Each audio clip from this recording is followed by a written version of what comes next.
Vamos lá então. O nosso estudo de hoje é o Evangelho segundo o Espiritismo, no capítulo 17, Sede Perfeitos. Nós estamos nas Instruções dos Espíritos.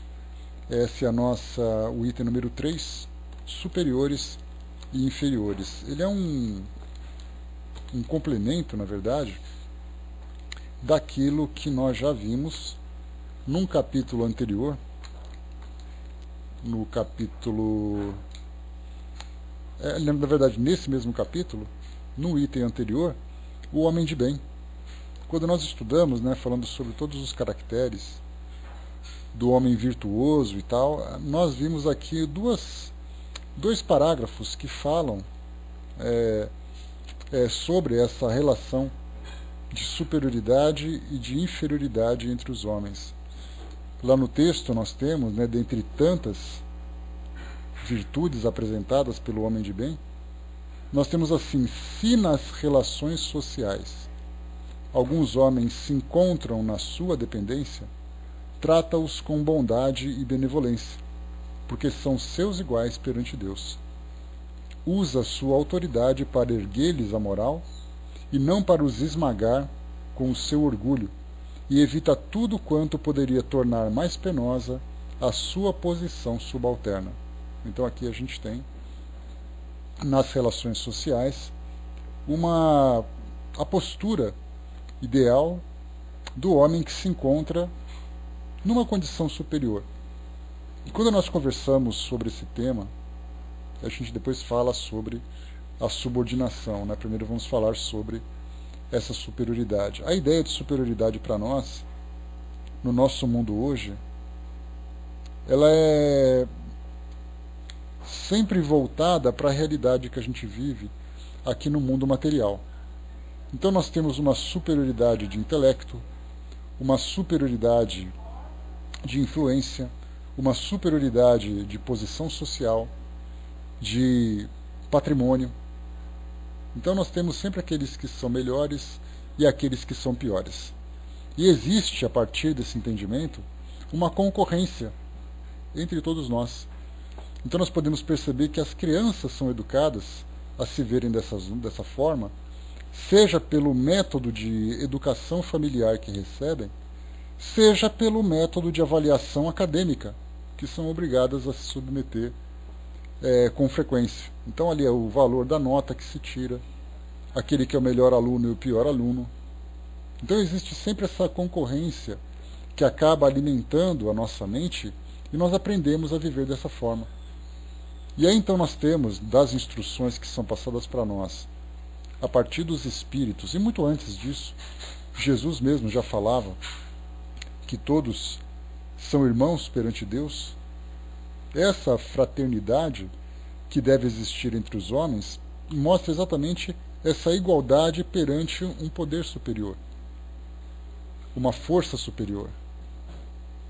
Então, todos nós, irmanados, submetidos à orientação, ao direcionamento de uma consciência superior, de um Pai, porque foi assim que Jesus trouxe para nós uma nova visão de Deus, porque até então Deus era aquele ser poderoso que protegia aqueles que o adoravam.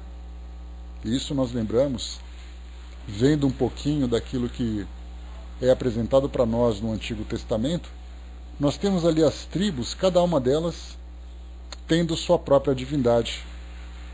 Os hebreus, voltando no passado, desde a origem das tribos que formaram esse povo, acabaram se tornando monoteístas, e ainda assim, a partir desse monoteísmo, diferentemente do que nós vemos hoje, porque é muito fácil para nós pensar em 5.000 anos depois, falarmos assim que os hebreus estavam certos.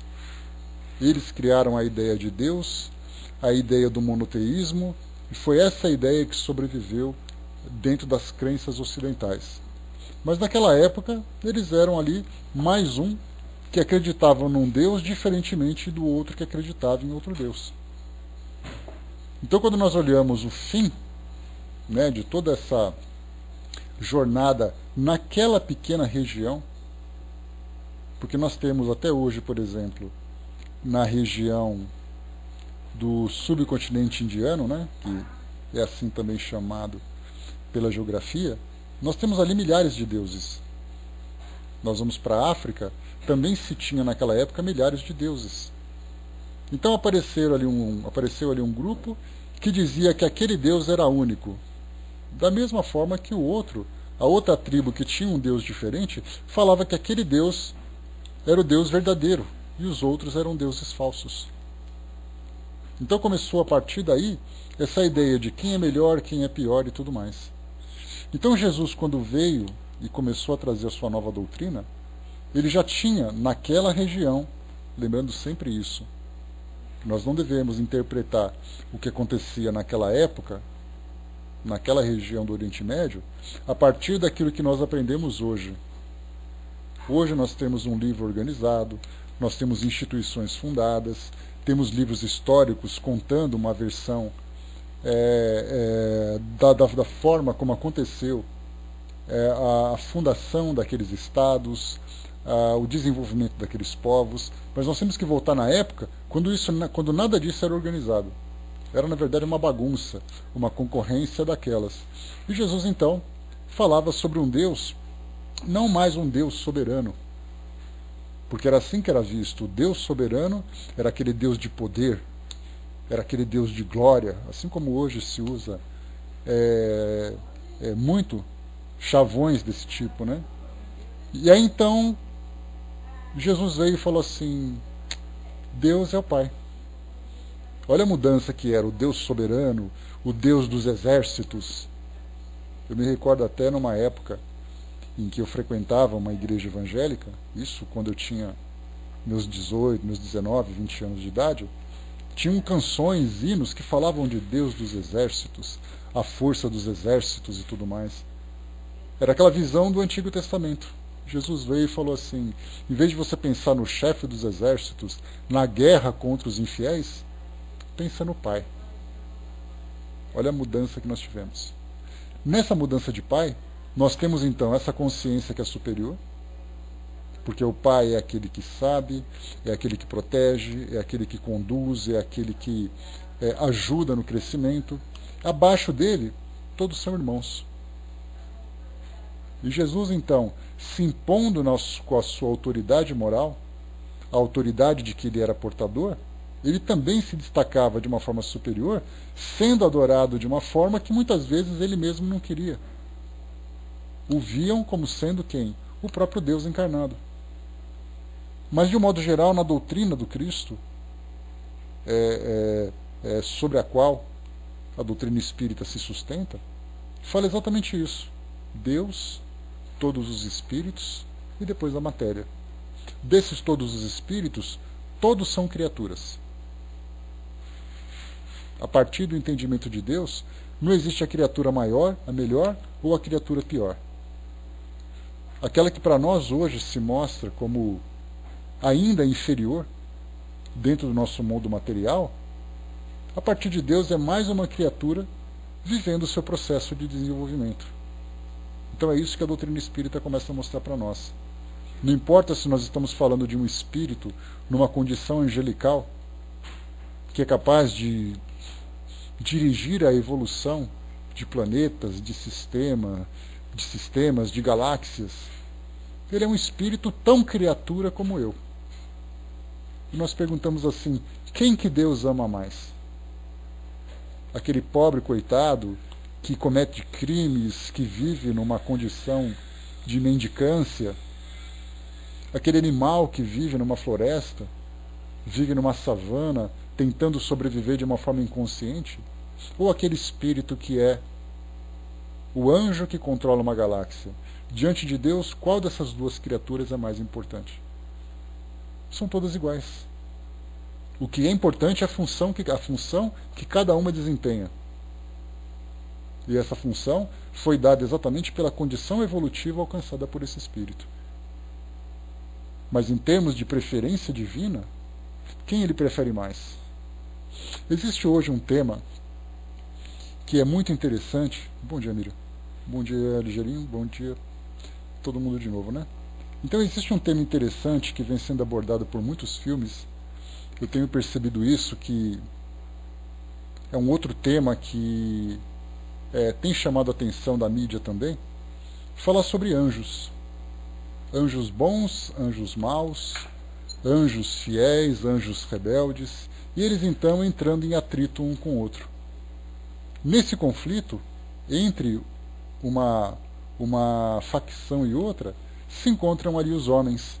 E essa briga que existe entre os anjos bons e os anjos maus, o motivo, a motivação principal é o ciúme. Porque os anjos bons entendem que Deus criou o homem através do seu infinito amor, e outros anjos que são rebeldes não aceitam que Deus dê mais preferência para os homens do que para os anjos. Então, diante dessa rebeldia, uns aceitam, outros não aceitam, e começa então nessa briga entre eles, e quem sofre no meio dessa história são exatamente os homens. Então hoje a ideia na ficção científica, ela é passada para nós exatamente mostrando esse conflito, e nós acabamos vendo essa história fictícia, essa história, como sendo uma realidade. E aí vemos então quem Deus prefere. Prefere mais esse do que aquele? Prefere mais os anjos ou prefere mais os homens? Me recordo de um filme chamado Anjos Rebeldes, em que o anjo Gabriel, um filme que eu acho muito legal, o anjo Gabriel falava assim: como é que Deus pôde preferir os macacos? Que ele chamava os humanos de macacos, né? Porque era exatamente ali do processo evolutivo, de estarmos aqui no mundo material, enquanto os anjos eram seres de luz. Então, quando nós começamos a ver todas essas doutrinas que falam sobre quem é criado de uma forma especial, Kardec, inclusive, fala sobre essa questão dos anjos e demônios, lá na primeira parte do livro O Céu e o Inferno, quando ele procura explicar, porque, claro, para falar sobre a vida espiritual, para falar sobre os espíritos, Kardec teve, como a gente já conversou essa semana, 2 vezes chegamos a falar sobre isso, vamos falar agora uma terceira vez, ele teve a necessidade de quebrar muitos dogmas que eram então aceitos por aquela sociedade. Então ele era obrigatoriamente, ele tinha que falar sobre a Igreja Católica, ele tinha que falar sobre o catecismo católico, falava muito pouco das igrejas protestantes, naquela época eram vistas ainda como protestantes, não evangélicas como nós tratamos hoje. Então as igrejas protestantes eram muito pouco faladas, porque elas tinham pouco espaço. Na Europa, embora fossem ali uma manifestação importante, naquela região da França em especial, ali havia um domínio católico muito mais intenso. Então Kardec falava sobre a Igreja Católica, falava sobre a sua hierarquia, falava sobre o seu catecismo, falava sobre os seus dogmas. Dos dogmas, a gente lembra sempre, dogma significa uma ideia incontestável, uma base filosófica, que não é apenas uma questão religiosa. Porque muitas vezes, quando nós ouvimos a palavra dogma, dá a impressão de que nós estamos falando de algo relacionado com uma religião. Existem dogmas, por exemplo, dentro de partidos políticos. Dos partidos disponíveis no Brasil hoje, quais são os seus dogmas? Para você fazer parte daquela instituição e você representá-la, você tem que aceitar os seus dogmas. Então, dogma significa isso. Uma ideia que não pode ser modificada. Faz parte de uma verdade basilar da instituição ou daquela filosofia. Mas Kardec teve que falar. Quais eram esses dogmas, então? O céu, inferno, purgatório, Deus, diabo, anjos, demônios, dentre outros relacionados, por exemplo, com o próprio nascimento de Jesus, que ele nasceu, que foi concebido pelo poder do Espírito Santo, que Maria engravidou sem ter relações sexuais, que Jesus depois ressuscitou e subiu aos céus. São dogmas. O próprio pecado original, Adão e Eva, também é um dogma. Tanto que existe o batismo. O batismo significa a salvação daquela alma. Mas salvação do quê? Do pecado que foi cometido pelos dois. primeiros indivíduos. Então Kardec falou sobre tudo isso na introdução do livro Céu e Inferno. E ali, quando ele falava sobre anjos e demônios, houve uma necessidade fundamental de explicar exatamente quem são essas personagens que faziam parte dessas crenças. Quem eram os anjos? Dentro da doutrina católica, do catecismo católico, são seres criados à parte, que Deus criou separadamente, para que o ajudasse, vamos dizer assim, na criação do universo, na sua sustentação, na sua direção, e depois ele criou os homens, que eram essas criaturas que vieram a partir do barro. Então, saíram do templo das almas, depois aqui ficaram encarnadas, lembrando que a palavra encarnação, muitas vezes não se tem o entendimento do seu significado. Encarnação vem principalmente de estar na carne. Carnação, reencarnação. Estar na carne significa habitar um corpo físico, um corpo de carne. Então, encarnação é você estar vivendo num corpo de carne. Reencarnação é você voltar a viver num corpo de carne. Então, estando encarnado, aquela criatura, então, foi criada de um modo diferente, já que os anjos são seres criados à parte. Então, Kardec começou a tratar desse assunto, falando, é interessante, para quem quiser compreender um pouquinho mais, bom dia, fraterno.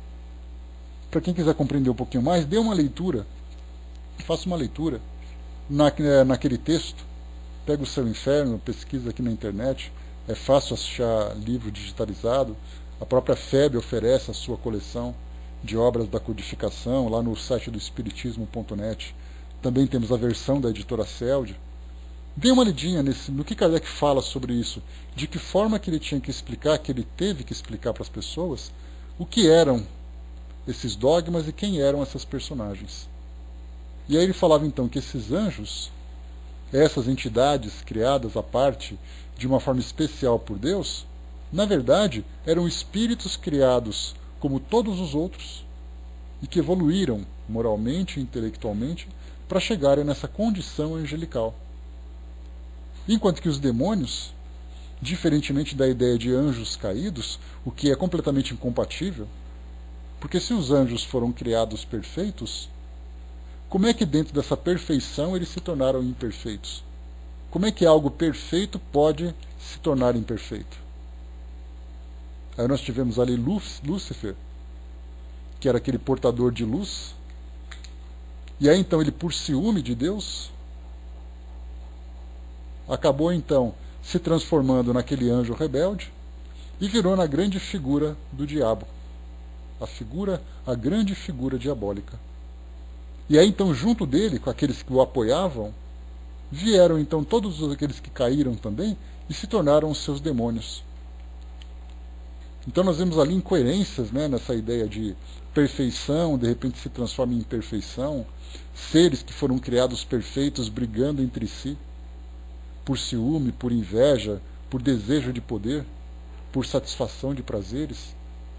Vieram depois as criaturas, aqueles pobres coitadinhos que vieram do barro, ou para aqueles que falam sobre, ou que preferem ver sob a perspectiva da evolução darwiniana, saíram dos seres inferiores, dos macacos e se tornaram humanos.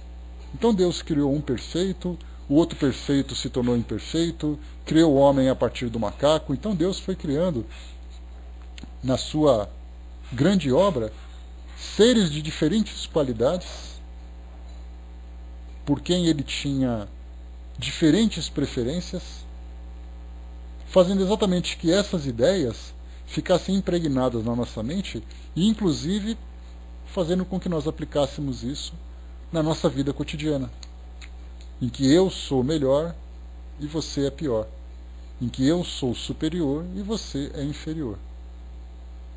Mas a doutrina apaga tudo isso. Quando Kardec começou a trazer essa visão doutrinária dizendo que todos somos criaturas e que todos fazemos parte de uma grande obra e que todos temos uma trajetória evolutiva pessoal e intransferível, como se diz sobre as senhas bancárias, né? Essa trajetória nos pertence, ninguém pode evoluir por nós, ninguém sofre por nós, ninguém pode trabalhar por nós e ninguém pode aprender por nós. Cada um dentro do seu tempo, cada um de acordo com os seus esforços, mas mesmo que nós tenhamos essa diferença no desempenho de cada espírito nesse processo evolutivo, não existe aquele que é mais preferido ou menos preferido. Porque, do contrário, Deus não seria o amor perfeito.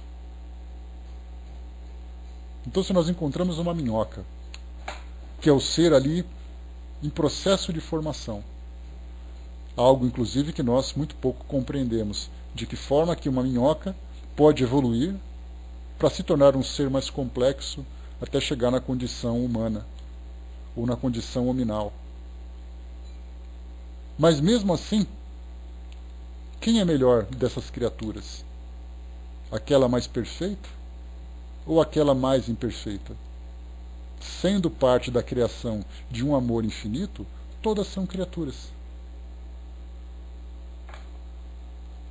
Por isso, então, nós vemos, nesse sentido, o equívoco que nós ainda cometemos nessas nossas relações, de acharmos que, embora todos sejamos irmãos, entre aspas, somos irmãos mais ou menos preferidos. Como acontece, por exemplo, dentro das próprias relações familiares. Irmãos sentindo inveja e ciúme um do outro por ser mais ou menos preferido, por ser mais ou menos inteligente. E essa briga acaba fazendo exatamente com que sendo alimentada pelo orgulho e pela vaidade, que ainda são dois elementos importantes para a nossa evolução, mas que ainda nos traz muitas dificuldades, fiquei enaltecido, fiquei exaltado, né? Bom dia, professor. Fiquei exaltado exatamente porque nós nos vemos dentro dessa concorrência, desse espírito de concorrência. Então aqui, quando nós pensamos não naquilo que eu sou, mas na condição em que eu estou e nas responsabilidades que eu tenho, aí sim nós podemos entender na questão de superioridade ou inferioridade. O meu trabalho é mais complexo do que o outro, o meu trabalho exige mais responsabilidade do que o outro, a minha posição é mais importante que a posição do outro, mas a minha posição pode ser ocupada por outro, que eu não estou falando de mim. Nós percebemos que nós despersonalizamos esse entendimento, essa visão de superioridade e inferioridade, para falar exatamente sobre o desempenho e a tarefa de cada um. E aí então nós pensamos, bom, eu não sou, mas eu estou. Não me pertence, mas eu posso fazer uso fruto daquilo enquanto eu desempenho uma tarefa, porque aquilo é uma concessão que eu recebi. E aquele que se encontra, então, numa condição melhor, com mais responsabilidade, essa responsabilidade não diz respeito apenas à tarefa que ele desempenha, mas diz respeito também, dentro dessas relações sociais, o modo como ele se relaciona com outros dessa relação, desse meio onde ele vive. Se ele está numa posição de comando, nós temos aqui então, de novo, no texto que fala sobre o homem de bem.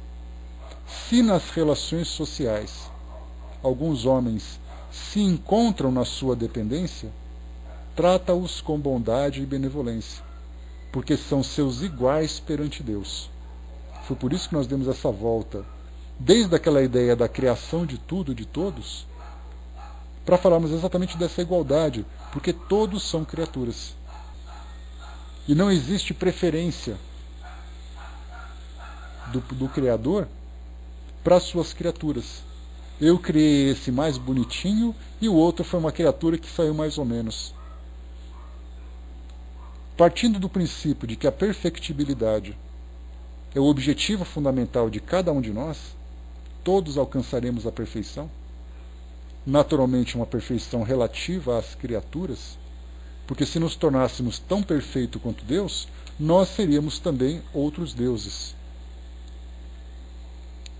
E aí Kardec já trouxe para nós, chegamos até a estudar sobre isso. Lá no livro A Gênese, lá nos primeiros capítulos que fala sobre Deus, Kardec trouxe para nós ali uma série de qualidades que definiria Deus como sendo único e soberano sobre todos os demais seres. Onipotência, ou seja, poder absoluto, onisciência, conhecimento de tudo, e onipresença, presença em tudo e em todos. Então, Deus já detém, e os espíritos não conseguem trazer para nós uma resposta. Quando diz, por exemplo, quando Deus foi criado? Deus é eterno. E nós já conversamos um pouquinho sobre essa definição do que é imortalidade e o que é eternidade, são dois conceitos diferentes. Eternidade é aquele ou aquilo que sempre existiu. Imortalidade é aquele que nasce e depois não morre mais. É aquele que continua existindo para todo sempre. Até o conceito de sempre para nós acaba sendo um pouco complicado. Então Deus é eterno. É imutável, é imaterial, é soberanamente justo e bom, e Kardec depois ele continua desenvolvendo essas ideias naquele livro. Já nós somos criaturas imortais. Fomos criados num determinado momento, e a partir dessa criação temos um processo evolutivo para alcançar o grau máximo de evolução que nós podemos alcançar na condição de criaturas. Essa é a diferença de um conceito para o outro.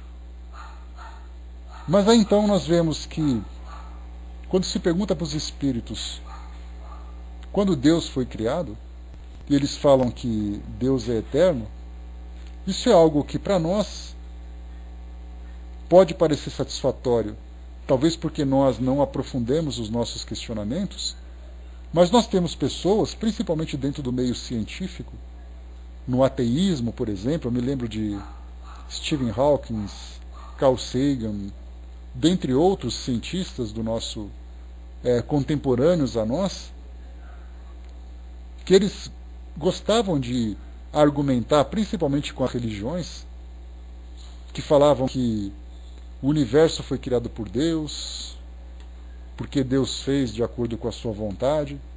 E aí então eles perguntam, se Deus criou o universo, quem criou Deus?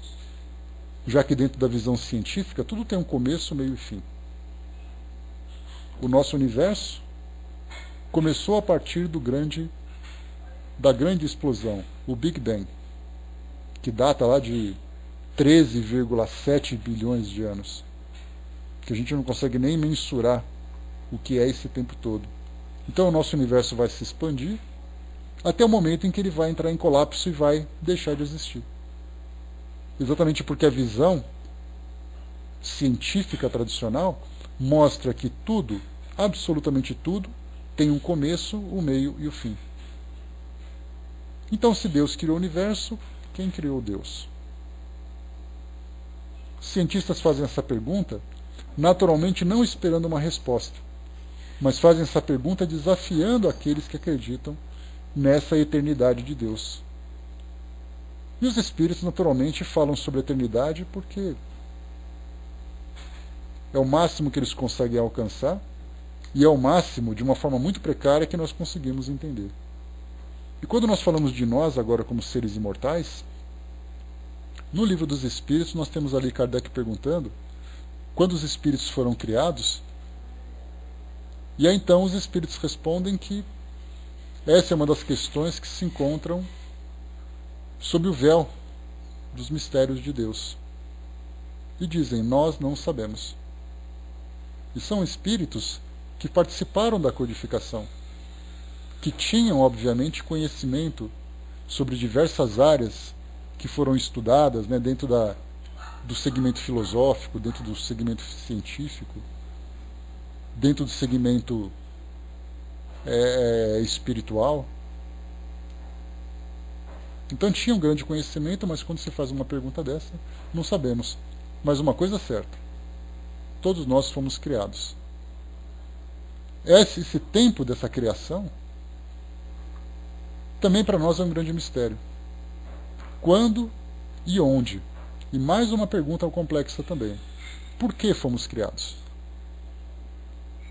Quando a gente começa a olhar as nossas lutas, né, no mundo de provas e expiações, naturalmente a gente pergunta, mas por que Deus me criou para viver esse tipo de situação?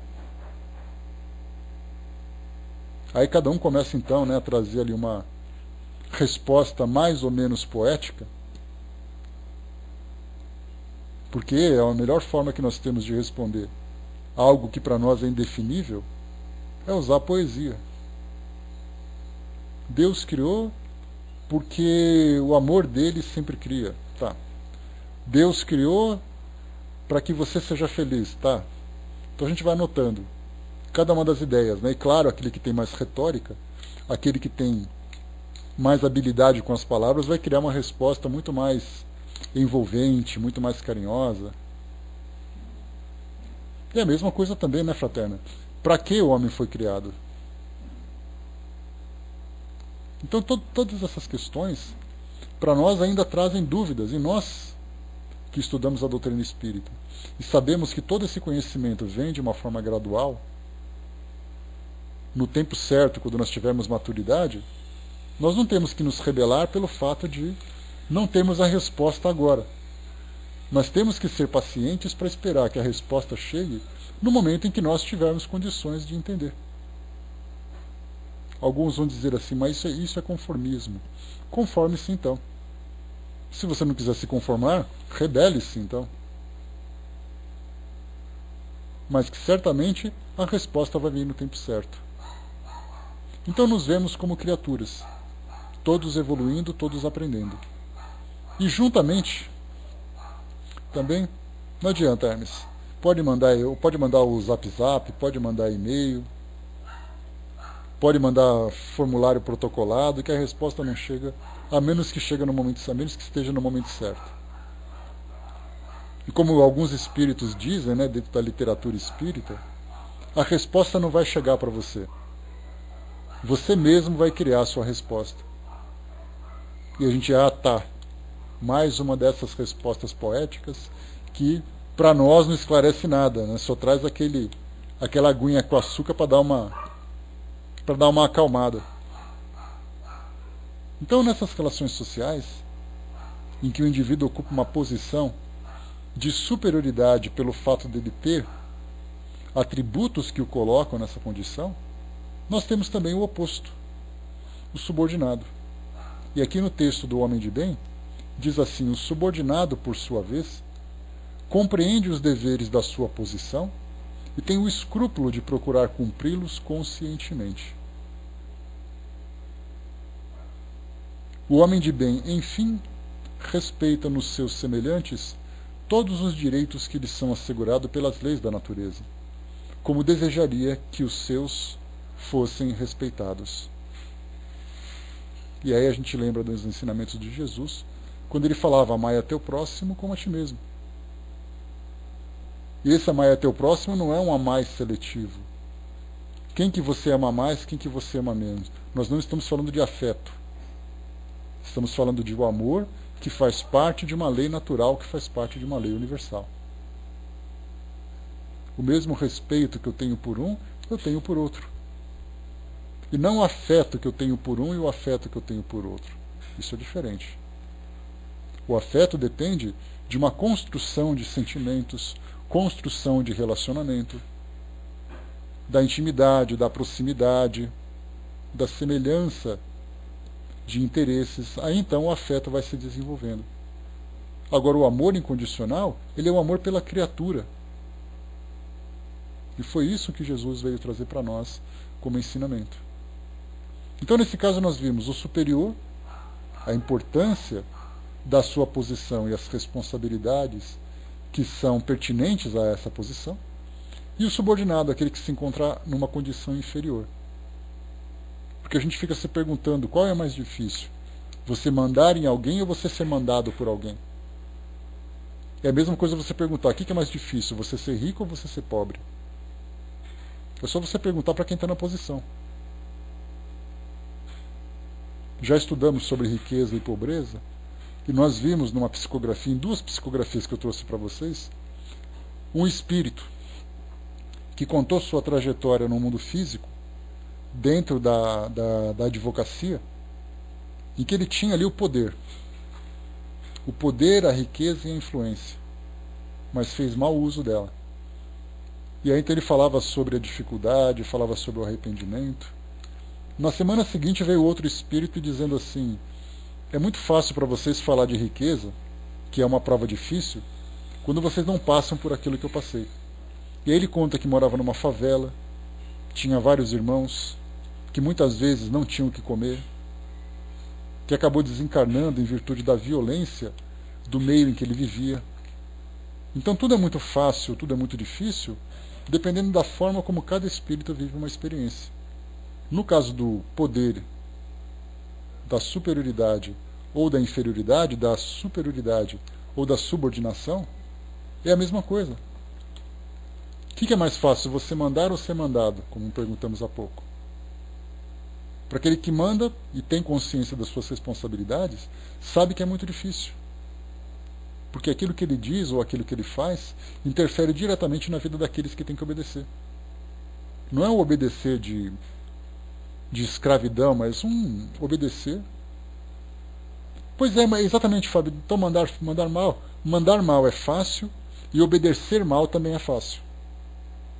A mesma coisa, né? Pensamos junto aí. Porque mandar mal você manda com seus caprichos. Obedecer mal você manda com a sua rebeldia. Agora você ter essa autoridade com responsabilidade é tão difícil quando você sendo subordinado, respeitando a autoridade do outro.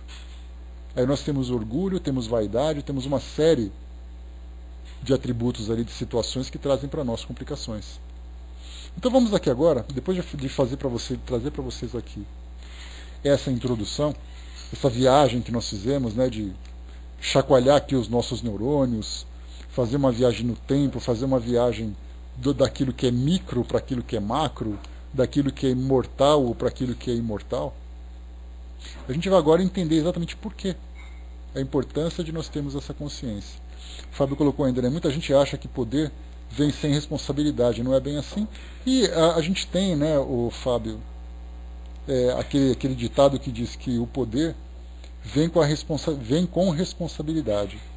E nós espíritas, temos uma facilidade muito grande de compreender tudo isso, quando nós estudamos antes disso a lei de causa e efeito. Ou seja, para tudo aquilo que você faz, você tem uma consequência. E essa consequência vai ser para você um aprendizado difícil ou um aprendizado fácil. Porque falar que toda ação tem uma reação, toda causa tem um efeito, toda responsabilidade traz uma consequência, isso pode ser positivamente ou pode ser negativamente. Se você fez um bom trabalho diante da posição em que você se encontrava, certamente as consequências serão positivas. Se foi feito um trabalho negativamente, as consequências também serão negativas. O Hermes lembrou aqui, o negócio é amar, eu estou sempre amando, seja da esposa ou dos filhos, mas sempre amando. É a forma. Pois é. E aí, quando cai no abuso, tropeça e já era, né? Nós temos aqui então no texto, aqui quem trouxe para nós, item número 3, superiores e inferiores, François Nicolas Madeleine. Nós estudamos sobre ele, aliás, um texto dele, deixa eu trazer para vocês aqui rapidamente, que é o texto A Virtude, que nós vimos no último encontro. E esse próprio, então, espírito, que é o Cardeal Morlot, ele então trouxe para nós, na sequência, também esse outro texto, publicado em Paris em 1863. Ele fala, então, assim, fala da seguinte forma para nós, então. A autoridade, da mesma maneira que a fortuna, é uma delegação. de que se pedirá contas a quem dela foi investido. Então, o que significa isso?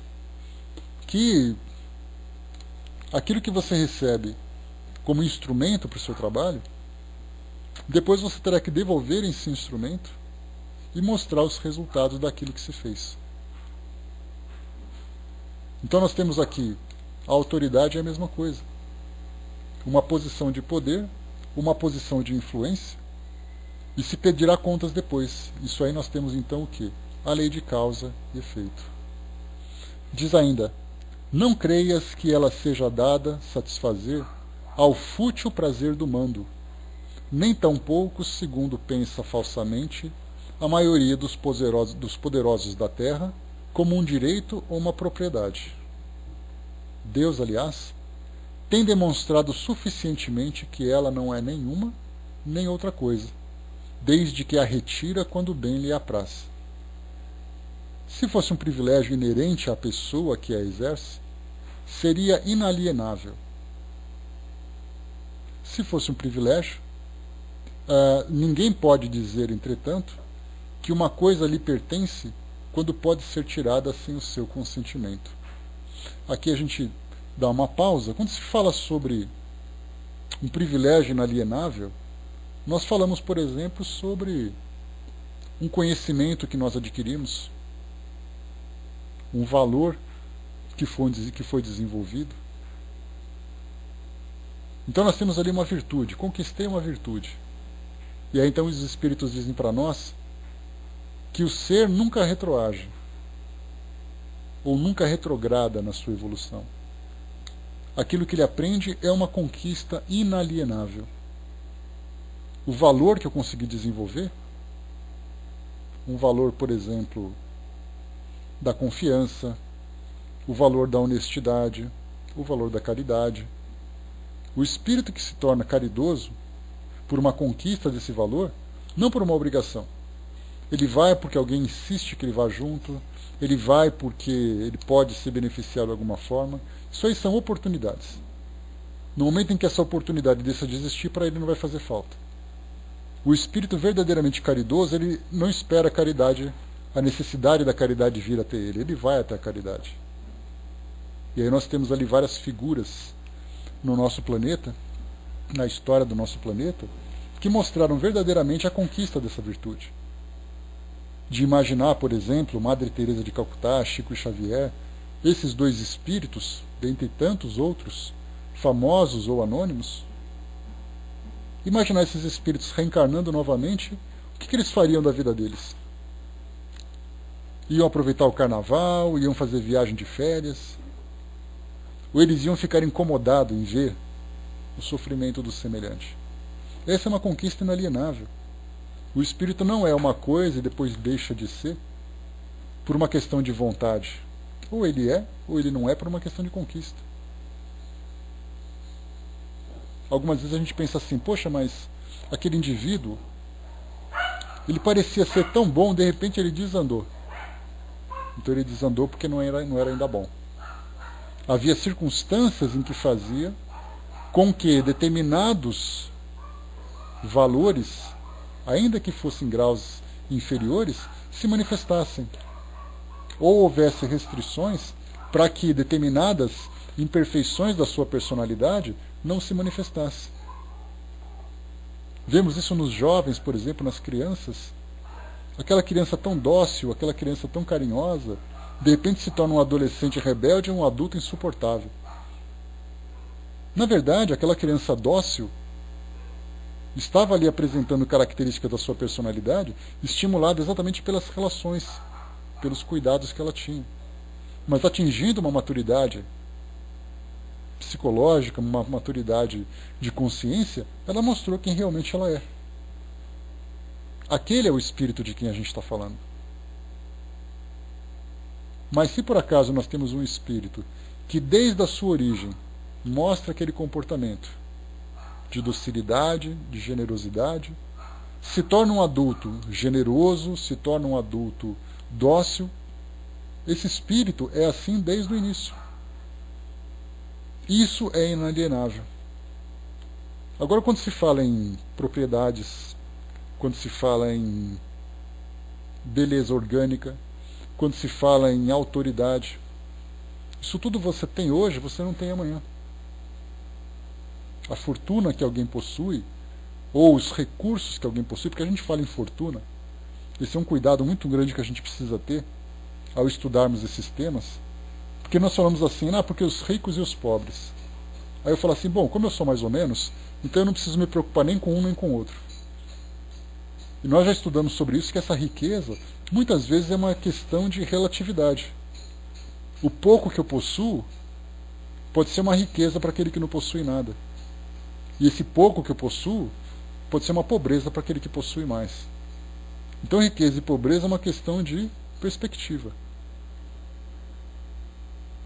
Então aquilo que eu possuo como recurso para o meu desenvolvimento aqui no mundo físico é algo que sim é alienável. Pode me ser tirado assim que não houver mais necessidade ou quando eu não tiver mais condições de utilizá-la. O Hermes colocou de mais a mais que tipo de riqueza, só pensamos em dinheiro. Na verdade, temos vários tipos de riqueza. Nós chegamos a falar sobre isso, sobre essa questão da riqueza e da pobreza, tratando, por exemplo, de intelecto, de relacionamentos. Trouxemos aqui várias situações para mostrar exatamente que isso se aplica em situações variadas da nossa vida. O Zé colocou, tudo que os olhos veem vai morrer ou já está morto, né? Também é uma das frases de impacto que mostra exatamente essa realidade do nosso mundo hoje. Então, por isso sim é alienável. Deus, aliás, tem mostrado suficientemente que ela não é nenhuma nem outra, desde que a retira quando bem lhe apraz. E nós temos aquele pensamento bastante clássico, né? Que o homem põe e Deus dispõe. Ou seja, existe aquilo que você quer e existe aquilo que Deus quer. Se por acaso aquilo que você quer está dentro dos planos daquilo que Deus quer, então você está no caminho certo. Se aquilo que você quer está contrário às leis que foram determinadas para a sua evolução, não adianta espernear. Não adianta se rebelar. E aí nós entramos naquele pensamento clássico que eu adoro. O destino conduz aquele que o aceita e arrasta aquele que o nega. O Fábio colocou, as riquezas materiais são ilusões humanas. No fundo elas não existem. Porque, Fábio, eu até acho legal essa colocação sua, porque quando a gente fala em riqueza, depende muito do valor que a gente dá para cada coisa. Você pode possuir um determinado recurso, que o outro possui um recurso em que você dá mais valor e o outro não. E aí significa que para você aquilo é uma riqueza, para o outro faz parte do seu dia a dia.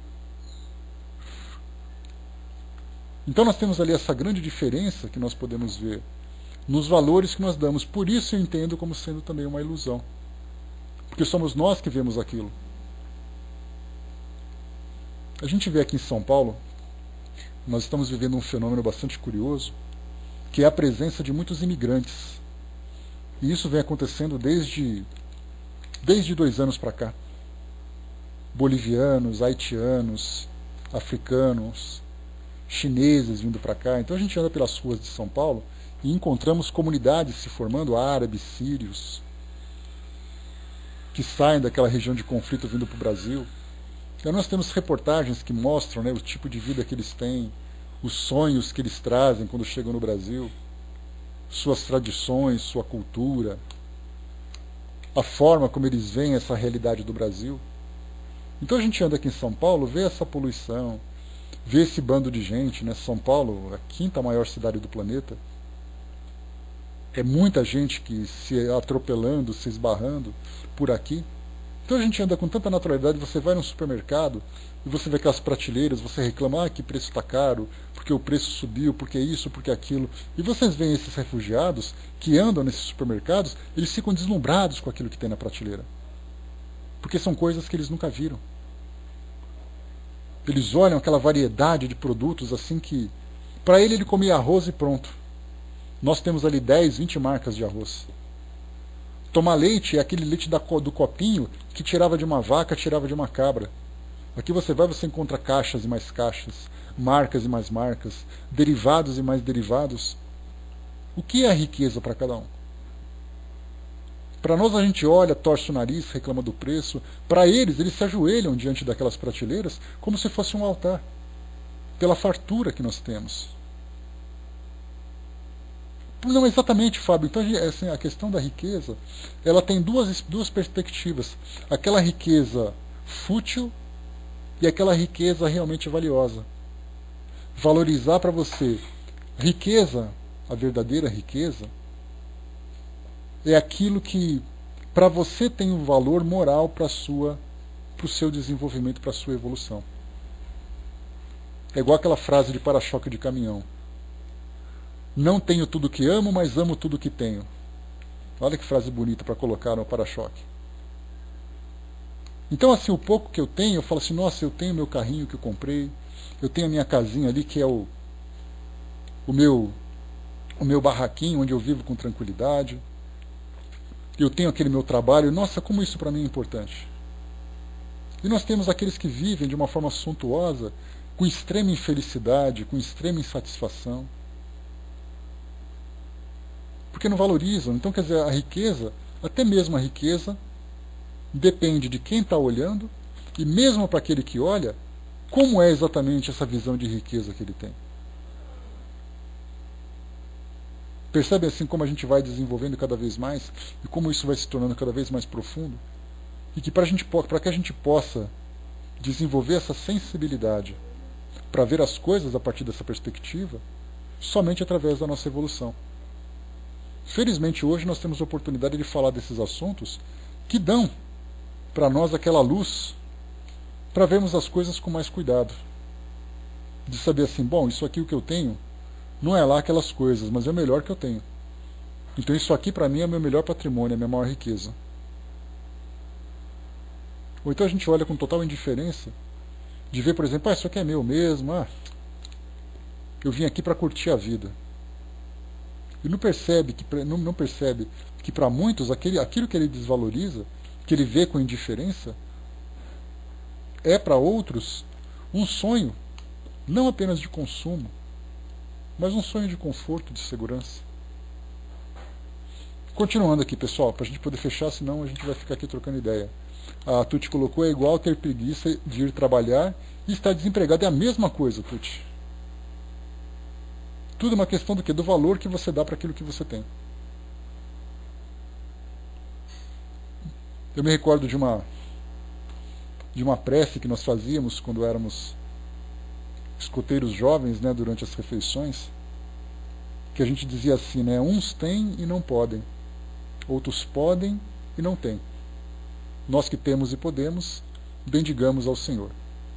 Isso fazíamos então, aquele grupo de jovens, diante da nossa mesa, né, farta ali nos nossos acampamentos.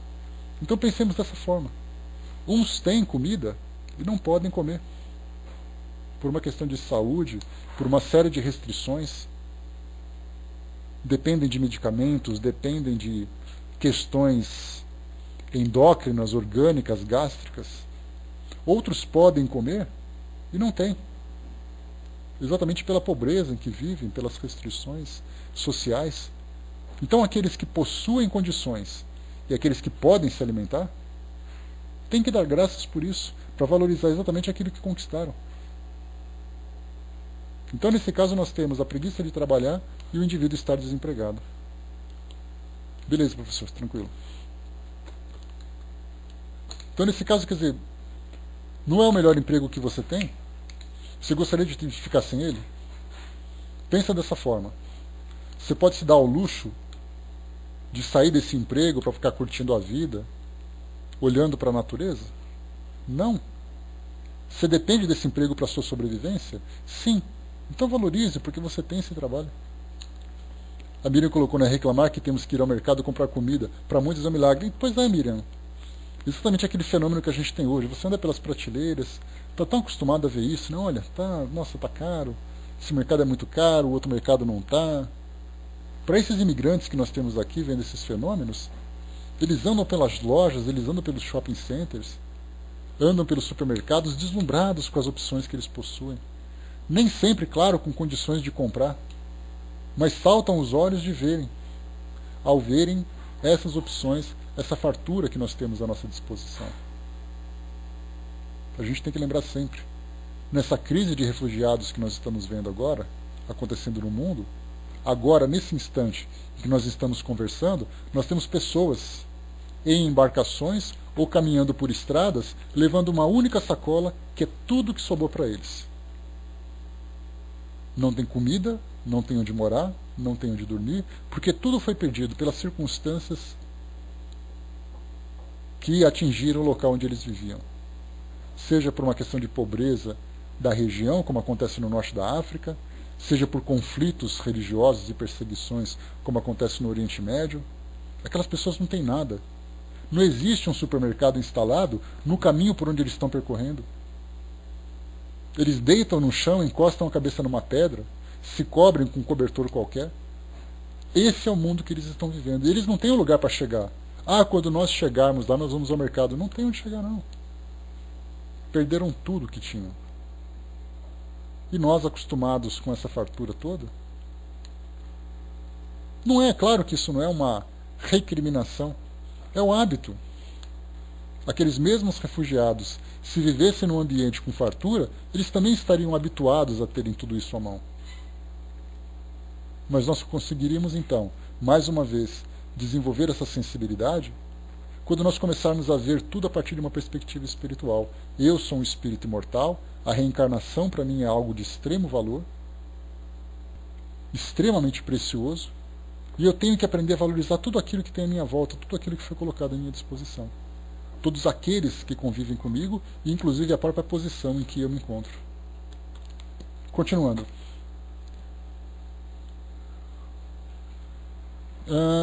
Sim, Hermes, todos damos valores diferentes. Muitas vezes damos valores para algumas coisas, outras não. Outras vezes valorizamos mais, valorizamos menos. Mas felizes aqueles que conseguem abrir os olhos, né, a cada vez mais abrir os olhos para perceber exatamente que aquilo que possui para o seu conforto, para ajudar no seu desenvolvimento, é uma concessão que foi dada graças a esse grande amor que nos envolve, que é o amor de Deus. E continua. Ninguém pode dizer, entretanto, que uma coisa lhe pertence quando pode ser tirada sem seu consentimento. Deus concede autoridade a título de missão ou de prova, conforme lhe convém e da mesma forma que retira. O depositário da autoridade, de qualquer extensão que seja, desde o senhor sobre o escravo até a do soberano sobre o povo, não deve esquivar-se a responsabilidade de um encarregado de almas, pois responderá pela boa ou má orientação que der aos seus subordinados e as faltas que esses puderem cometer, o suicídio, os vícios a que forem arrastados em consequência dessa orientação, ou dos maus exemplos recebidos, recairão sobre eles. Aqui quando ele fala sobre soberano sobre o povo e senhor sobre escravo, claro que fala sobre escravidão, numa época, nesse texto foi trazido no século XIX, onde a escravidão era algo real. E até mesmo, né, na época em que esse espírito viveu, a escravidão era algo real. Então ele coloca essa questão.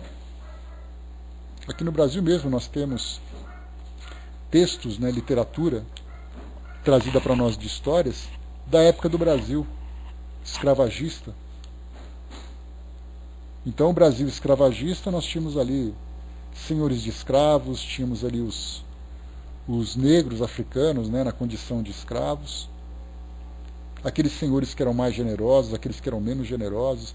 Nós tivemos algumas obras de ficção, como por exemplo Sim a Moça, como por exemplo, qual outra novela de época que falava sobre escravos também aqui no Brasil? Era Sim a Moça e Escravizaura, né? Duas novelas que são clássicas na cultura brasileira, que mostravam exatamente dentro desse cenário de um Brasil escravagista, né, de uma riqueza agrária, e exercício de poder, nós tínhamos aquela luta entre os bons e os maus. Senhores de escravos que eram bons e senhores de escravos que eram extremamente perversos e cruéis. Então é dessa época a que se refere o cardeal Morlot. E continua. Da mesma maneira, ou seja, todos os erros, todos os equívocos e todo o sofrimento provocado por aquele indivíduo que ocupa uma posição de poder, de uma forma mais contemporânea, nós temos, por exemplo, as guerras que aconteceram. E podemos pensar nas lideranças Adolf Hitler, Joseph Stalin, podemos pensar em Benito Mussolini e outras grandes personagens, né? Winston Churchill, General de Gaulle, lá da França, que eram grandes homens, né? Lá o Roosevelt nos Estados Unidos. Pegamos esses líderes, então, o que eles fizeram? Não de suas nações, mas das pessoas que viviam sob seu controle durante o período em que eram os líderes. E aí dá para a gente imaginar a mobilização. E aí então, como eu falei para vocês, né, numa outra vez, num documentário brasileiro que foi produzido, que é muito bom, Nós que aqui estamos, por vós esperamos, mostrava o túmulo de um soldado italiano. Beleza, mano. Esse túmulo desse soldado, então, perguntava assim, aqui nós vemos o túmulo de um soldado, mais ou menos a ideia é essa, não é exatamente isso, mas aqui nós temos o túmulo de um soldado, mas ninguém pergunta quem ele era, onde ele morava, o que ele gostava, se ele gostava de dançar, se ele gostava de cantar, se ele gostava de macarrão, o que é óbvio, né, já que ele era italiano. Então nós vemos assim um soldado contra o outro. E quantas vezes, durante a Primeira Guerra, a Segunda Guerra Mundial, ou outras grandes guerras que aconteceram e continuam acontecendo, outros grandes conflitos, muitas vezes um jovem mata o outro porque o líder disse que ele tem que matar. E se colocasse os dois e perguntasse, mas por que você está matando ele? Não sei, é porque ele é meu inimigo. E aí então a gente começa a perceber aquela cadeia de comando chegando principalmente naquele que iniciou aquela ideia, aquela ordem. Existem muitas campanhas falando sobre judeus, israelenses na verdade, israelenses e palestinos, que são países ali fronteiriços, e mostrando aquela guerra interminável. Homem-bomba para cá, bombardeio para lá, perseguição de um lado, perseguição de um outro, algo que parece não acabar.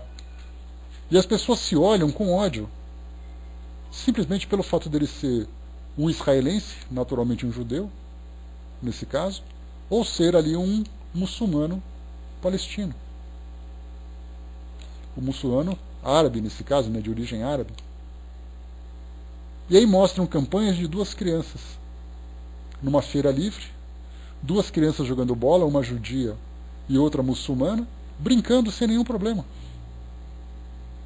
Porque na cabeça delas não tem ainda aquela ideia de que você é melhor ou você é pior, você está certo e você está errado. Deixa a natureza humana agir. E as crianças saíram brincando. Ou então campanhas raciais também que mostram para nós, ou antirraciais, né? Não raciais, mas campanha antirraciais, antirracistas, expressão correta, que mostram duas crianças brincando. Uma loirinha bonitinha e o outro, aquele garotinho negro, também bonitinho. E eles estão brincando naturalmente. Já dois adultos se olham, eu sou branco e você é negro. Eu sou melhor, você é pior. Eu sou superior, você é inferior. Não, às vezes não, Hermes. Para mim, os adultos formam o pensamento das crianças. Então nós temos ali essa ideia de que os líderes, aqueles que têm responsabilidade, não importa se é uma responsabilidade nacional, se é uma responsabilidade empresarial, se é uma responsabilidade familiar, se é uma responsabilidade acadêmica, aquilo que você fala, o exemplo que você dá, você transforma.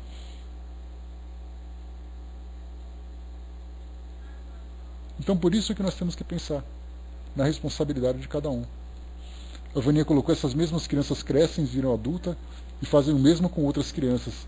Agora, se quebrar isso, aqui em São Paulo é muito interessante, porque nós temos aqui bairros, né, de judeus e muçulmanos, principalmente descendentes de árabes ou de persas, né, que nós temos nas regiões de compra, nós temos ali grandes amigos, que são descendentes de muçulmanos, descendentes de judeus, que dão entrevistas, que se abraçam, que falam sobre a alegria de tê-los como amigo. Os seus filhos crescem com esse mesmo pensamento, diferente do que acontece em outro local. Essa é a grande diferença. A Tuti colocou: minha avó era tão racista que achava ruim nós nos bronzear. Minha avó também tinha uma casquinha, viu, Tuti? De repente ela soltava umas, né? Minha prima apareceu com o namorado, que ele era assim negro, né? Então ela olhava assim de longe, dava aquela entortada, falava: isso aí não é bom pra ele, não. Ou então o pai de um amigo meu, que era muito querido, já desencarnado, esse pai desse amigo já desencarnou, né? E ele falava assim: não, minha filha, né? E aí, tal, como é que tá todo mundo? Não, tá tudo bem, tá, minha filha tá namorando um rapaz, ele é escurinho, mas ele é bom. Aí você dá aquele sorrisinho amarelo, fala assim: o que eu vou falar agora?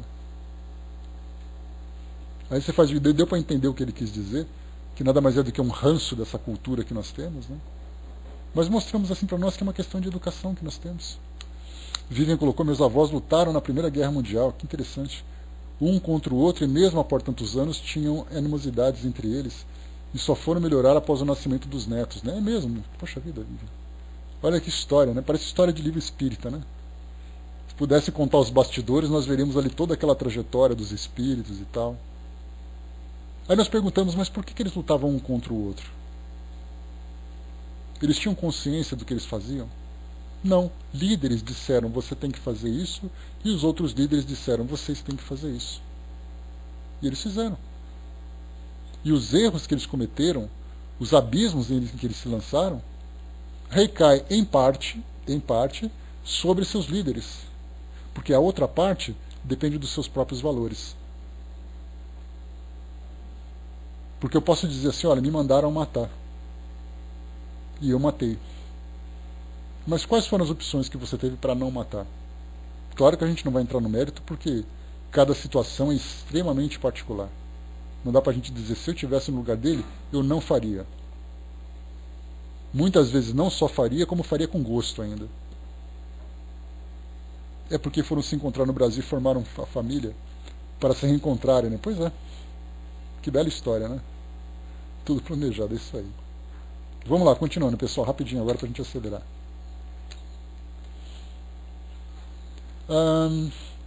Se Deus pergunta ao rico: que fizeste da fortuna que devia ser em tuas mãos uma fonte espalhando a fecundidade em seu redor? Também perguntará o que possui alguma autoridade: que uso fizeste dessa autoridade? Que males impediste? Que progressos impulsionaste? Se te dei subordinados, não foi para torná-los escravos de sua vontade, nem dóceis instrumentos de teus caprichos e da tua cupidez. Se te fiz forte e te confiei os fracos, foi para que os amparasse e os ajudasse a subir até mim.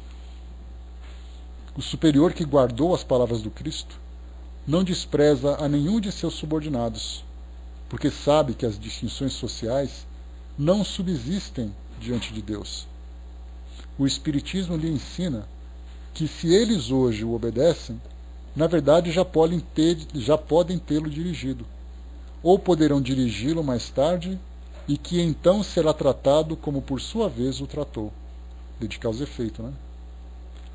Se o superior tem deveres a cumprir, o inferior também os tem de sua parte, e não são menos sagrados. Agora fala dos subordinados, porque dá a impressão assim, de que só aquele que manda, que tem responsabilidade, manda no sentido de comandar, né? Aquele que obedece, não, ele fala lá, eu obedeço e pronto. Vamos lá. Se o superior tem deveres a cumprir, o inferior também os tem de sua parte, e não são menos sagrados. Se também esse subordinado, é espírita, sua consciência lhe dirá, ainda mais fortemente, que não está dispensado de cumpri-los, mesmo que o seu chefe não cumpra os dele. porque sabe que não deve pagar o mal com o mal e que as faltas de uns não autorizam as do outro. Que sofre na sua posição, dirá sem dúvida que o mereceu, porque ele mesmo talvez tenha abusado outrora de sua autoridade, devendo agora sentir os inconvenientes do que fez os outros sofrerem. Se for obrigado a suportar essas posições, na falta de outra melhor, o Espiritismo lhe ensina a resignar-se a isso, como uma prova de sua humildade, necessária ao seu adiantamento. Sua crença o guia na sua conduta. Ele age como desejaria que os seus subordinados agissem com ele, caso fosse o chefe. Por isso mesmo é mais escrupuloso no cumprimento das obrigações, pois compreende que toda negligência no trabalho que lhe foi confiado será um prejuízo para ele, que o remunera, e a quem deve a seu tempo e aos seus cuidados. Ou melhor, a negligência no trabalho que lhe foi confiado será um prejuízo para aquele que o remunera. Numa palavra, ele é guiado pelo sentimento do dever, que a sua fé lhe infunde, e a certeza de que todo desvio do caminho reto será uma dívida, que terá que pagar mais cedo ou mais tarde. Se a gente viu então, nesse texto de François-Nicolas Madeleine, o cardeal Morlot, trouxe para nós essa ideia de superiores e inferiores, mas a gente viu, daquilo que a gente conversou, o quão profundo nós podemos chegar a partir do desdobramento dessas ideias. Ver a nossa posição, aquele que é aluno, aquele que é professor. O fato de um não fazer o seu papel não significa que eu tenho que fazer igual. Eu não serei um bom ou mau professor pelo aluno que eu tenho. Eu serei bom ou mau professor por aquilo que eu sou. Eu não serei um bom ou mau empresário pelos funcionários que estão subordinados ao meu comando. Eu serei um bom ou mau profissional por aquilo que eu sou. Chefe de família é a mesma coisa. Um bom pai, uma boa mãe, não depende dos filhos que eu tenho. Depende das minhas características. Filho é a mesma coisa. Ser bom ou mau filho não depende dos pais que eu tenho. A doutrina espírita nos traz essa visão extremamente valiosa para o nosso entendimento. Então é isso, pessoal. Fechando por aqui o nosso estudo de hoje. Falamos então sobre superiores e inferiores. E o item número 4, que vai ser o próximo que nós vamos estudar, vai ser exatamente o homem no mundo, também desse capítulo 17. Isso vai ser lá para quinta-feira, porque na terça-feira é feriado de carnaval. Então só na quinta-feira que a gente volta